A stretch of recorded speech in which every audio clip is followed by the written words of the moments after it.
بسم الله الرحمن الرحيم إن الحمد لله نحمده ونستعينه ونستهديه ونستغفره ونعوذ بالله من شرور أنفسنا ومن سيئات أعمالنا من يهده الله فلا مضل له ومن يضلل فلا هادي له وأشهد أن لا إله إلا الله وحده لا شريك له وأشهد أن محمدا عبده ورسوله صلى الله عليه وعلى آله وأصحابه وسلم تسليما كثيرا مزيدا إلى يوم الدين أما بعد. In our 11th class of Zaad al-Mustaqni, the book on fasting, the chapter on fasting, we left off at the author's statement, وَمَنْ أَفْطَرَ لِكِبَرٍ أَوْ مَرَضٍ لَا يُرْجَى بُرْءُهُ أَطْعَمَ لِكُلِّ يَوْمٍ مِسْكِينًا. Whoever breaks his, it's a very simple statement. Whoever breaks his fast because he's unable to fast due to age, weakness of the age, he's an old man, or an incurable illness. One who's too old, too weak to fast. That's not reversible. People don't go back to their youth. Or someone who has some type of incurable disease, incurable illness, where he can't fast.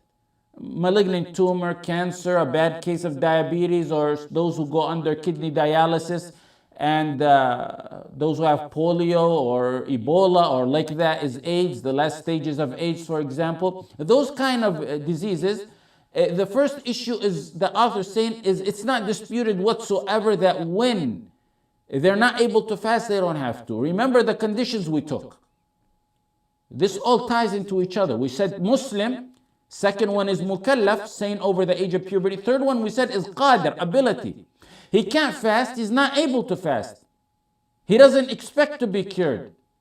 The old man doesn't expect to go back to his youth. So they don't have to fast. They're unable to fast. Allah said, لا يكلف الله نفسا إلا وسعها. Same proof that we used. Allah burdens not a person beyond the scope. The same proof that we used when we talked about qadir, ability, is the same proof we use today. فَاتَّقُوا اللَّهَ مَا اسْتَطَعْتُمْ. Keep your duty to Allah and fear Him as much as you can. So the author goes on to say, let's break it down a little bit more. وَمَنْ أَفْطَرَ لِكِبَرٍ. He said, وَمَنْ أَفْطَرَ لِكِبَرٍ. If one breaks his fast due to an old age and weakness. One breaks his fast due to old age and weakness. أو مرض لا يرجى برؤه, or an incurable illness, some type of incurable disease, whatever it may be. The author specifies those two conditions here because they're different than one who is ill with a curable illness. That's going to be our next topic after this, inshallah. What's the ruling on those? The author says, أطعم لكل يوم مسكينا. أطعم لكل يوم مسكينا. He feeds a poor person for every single day that he missed. The ruling is they can break their fast. But since they can't make it up in the future, they feed a poor person for each day. We said there's no dispute among the ulama that you can break your fast in such conditions. That's by ijma'. The dispute is whether they must feed a poor person for each day that they missed. Do they have to feed a poor person for every single day that they missed? The first opinion is that of Imam Ahmad, Abu Hanifa, Al-Shafi'i, in one of two opinions, rahimahumullah jami'ah. They said the old man or woman who are too weak to fast because of their age, or someone with an incurable illness, they break their fast, but they must feed a poor person for every single day they missed. Okay, what's your proof? They said it's the statement by Ibn Abbas that has a narration in Sahih Bukhari and other narrations in Sunan Daraqutni and Abu Dawood, among other books of Sunan. They're worded a little bit slightly different, but they mean the same thing. Where Ata said that he heard Ibn Abbas radiyallahu anhuma recite in the verse, وَعَلَى الَّذِينَ يُطِيقُونَهُ فِدْيَةٌ طَعَامُ مِسْكِينٍ. We took this before. So if you keep reviewing what you have, you understand this very clearly. And those who can fast, they have a choice, either to fast or feed a poor person. In Surah Al-Baqarah, Ibn Abbas said this verse is not abrogated, but it is meant for an old man or old woman who have no strength to fast, They should feed one poor person for each day instead of fasting. Ibn Abbas' point is very strong, not only because of the understanding he had of it, but also because he's a Sahabi who specializes in tafsir, and a man who the Messenger ﷺ made dua for him. He had a deep understanding of this verse. The verse is the verse that we mentioned in the start of our classes. It's the one that pertains to the second level of fasting. We said the first level of fasting was Ashura, then it was abrogated. It was abrogated by the second level of fasting, which was Ramadan by choice. You have the choice, either fast or pay a person. It's up to you. Pay a poor person a meal per day you missed. Then, the deep understanding from that of Ibn Abbas was that in the early days, people had the right to choose between fasting and feeding a poor person. Now that ruling has been abrogated by the fact that everyone must fast. That's the final stage.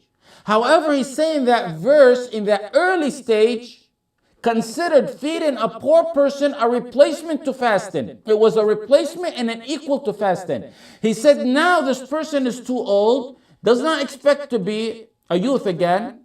So the replacement to fasting in his condition is feeding a poor person one per day that he missed. There's many narrations to Ibn Abbas' statement, radiallahu anhuma. One narration was that when Ikrimah asked Ibn Abbas, if an old man can't fast, what should he do? Ibn Abbas said he breaks his fast, he doesn't have to fast, and he feeds a poor person for every single day. A mud. He feeds a poor person a mud per day, and we'll talk about what a mud is.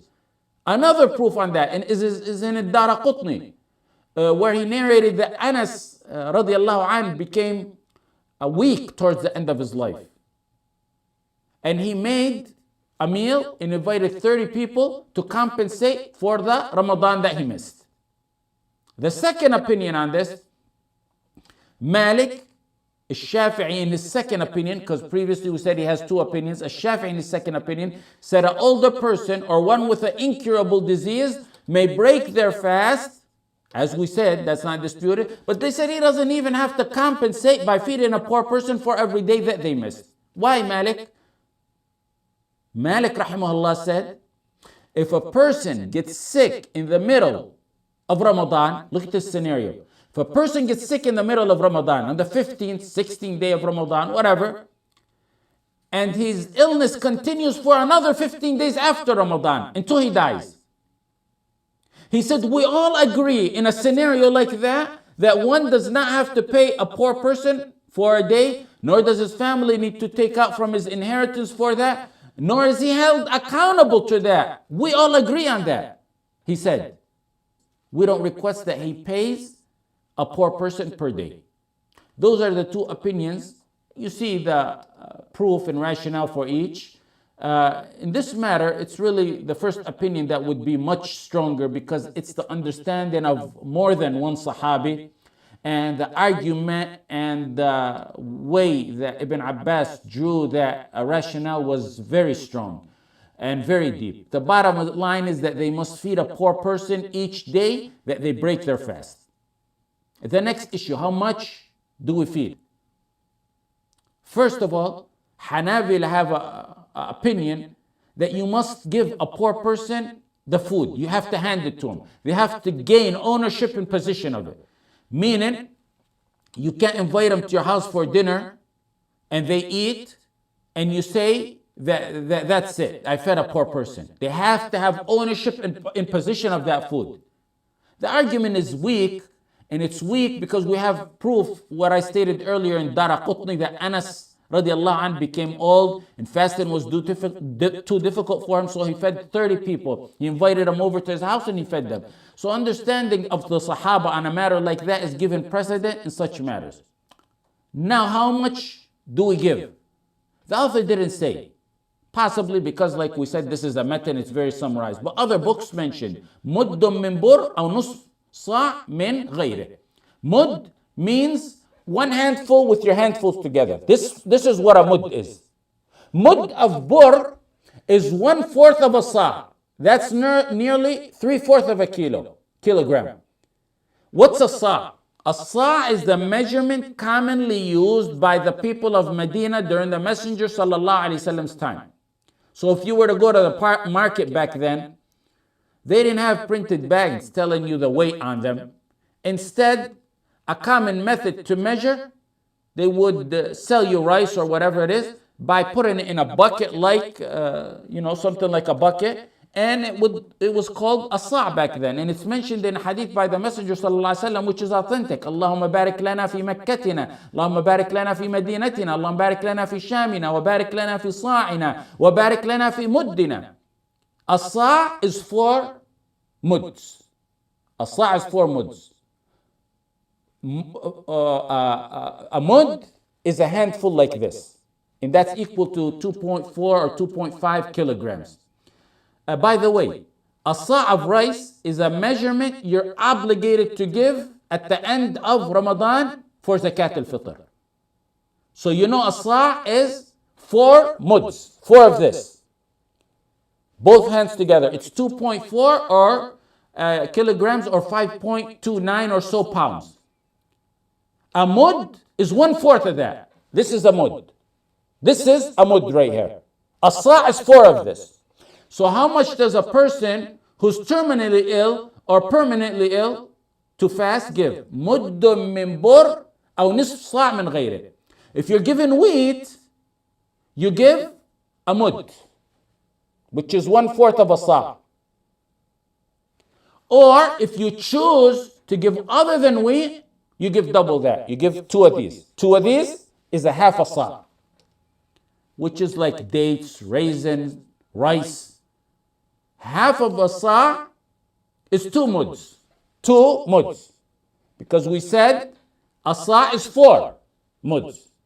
A sa' is 2.4 kilos. That's approximately 1.2 kilos that you give of dates or rice or raisins, something of that nature. Now, how do we know these calculations? Did we just make them up?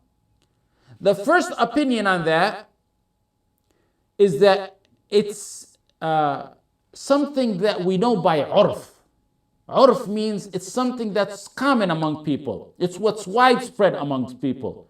It's what people commonly know is sufficient for an average person's meal. This means when you go by urf, it changes. It may change over time. Some people over time may eat more or less, so it changes. However, it's really a higher status than what's referred to as urf, because Ibn Abbas radiallahu anhu specifically mentioned this measurement in one of his narration. He said in the narration Daraqutni, وَعَلَى الَّذِينَ يُطِيقُونَ فِدْيَةٌ طَعَامُ مِسْكِينٍ. It's a sheikh, it's an older man or older woman who are unable to fast. They should feed for every day a half a sa', 2 of these, a half a sa', 2 muds. There is another narration, also a hadith pertaining to feeding a poor person, not about Ramadan, but about matters in Hajj. But we use it. Ka'b ibn Ujra said, he was ill during Hajj. They carried him to the Messenger sallallahu alaihi wasallam because of lice falling from his head on his face. In Hajj you can't shave. If you shave, you gotta pay a poor person, you gotta compensate. He said he was too ill with lice that the Messenger sallallahu alaihi wasallam said, I have never thought that your ailment has reached to this extent. He needed to shave his hair for the problem he had with lice during Hajj. It was a very bad one. Whoever does that has to pay fidya, compensate. The Messenger ﷺ asked him, can you afford a sheep? He said, negative, I can't do that. I can't afford a sheep. That's what you gotta do if you shave your hair in the ihram during your Hajj. He said, then fast 3 days or feed 6 persons, each with a half a sa' of food. Each with a half a sa'. That's our point right there. You see what he said? He said, feed 6 persons, each with a half a sa' of food. So he specified. The hadith specifies the quantity a person must feed when he must feed a poor person for something that he did within Hajj. Whether it was a Hajj illness or a Ramadan illness, that's not the issue here. The point that we have and we take from that hadith is that the Messenger ﷺ specified an amount that's to be given to a poor person when you are supposed to give up. That's the foundation of proof for a half of sa'. 2 of these for the poor. The Prophet ﷺ said a half a sa'. But if someone wants to give wheat, in Arabic bur, we said he gives 1/4 of a sa'. Where does that 1/4 come from? They said it's because bur, which is wheat, is in high demand and it's much more expensive back then. Therefore, it should be a little bit. In order to be fair, it's got to be less than that. So regular food like dates, rice, it's a half a sa'. The Messenger ﷺ stated that, and Ibn Abbas in his narrations confirmed that. If it's wheat, bur, due to its higher price and demand, then they did the educated guess, ijtihad, that it's 1/4 of a sa'. Keep in mind that kafara, in the details we mentioned, because this comes up in many other issues of fiqh. If we continue to study fiqh, it'll come up in many other issues in fiqh. The next issue, let's move on. Can someone volunteer and make up fast for someone who's alive? Someone's terminally ill, or they're too old to fast. A son or daughter goes to their mom or dad, or a student of that person, or a Muslim volunteers and says, you know what, you have 15 days of missed Ramadan, or you have a whole month of Ramadan, I'll fast that for you. There's 2 opinions on that. The first one is the weaker of the 2 opinions, which is Ibn Taymiyyah rahimahullah said, you can make up the fast of another person. You can fast, you can voluntarily fast while they're alive, it's permissible, because he compared it to paying another person's debt. He basically said the same way you can pay someone else's debt, you can also fast instead of him. That's not really that accurate, because the second opinion, which is the overwhelming majority of the ulama, and it's really the correct opinion, they say that a fasting is a physical worship, where Islam did not allow delegation in it, like salah. Islam didn't delegate salah. I can't make salah for another person. In Nawawi, in Zakaria al-Ansari said, it's by ijma' that one can't make up the fast of another person who is alive. You can't delegate in ibadah of fasting. You can't delegate in ibadah. The origin in ibadah is you can't delegate, meaning a person can't do it on behalf of another unless there's proof. You can't do any ibadah on the behalf of another person unless there's proof. Delegation in ibadah is an exception that needs a specific proof. At-Tirmidhi rahimahullah said, charity, hajj, umrah, salah, you can do it on the behalf of another person. You can delegate someone to do it on your behalf with some, restrictions and rules to it. That's very accurate. Keep in mind, if someone were to read this Tirmidhi's opinion, you might go and say, look, Tirmidhi said you can do salah on behalf of another person. He said salah. But he didn't mean independent salah on another person, on the behalf of another person. He means salah that's part of umrah and hajj. Other than that, you can't, because when you do tawaf 7 times, you have to go make salah. If you're doing hajj or umrah on behalf of someone else, then that salah is on behalf of someone else, but not an independent salah. So when one person's alive, you cannot fast on their behalf, even if they're terminally ill or if they're old at an age, because of an old age and their weakness. Let's stop here for now. I don't want to get started on the next statement and not finish it in one class. We'll do it tomorrow, inshallah.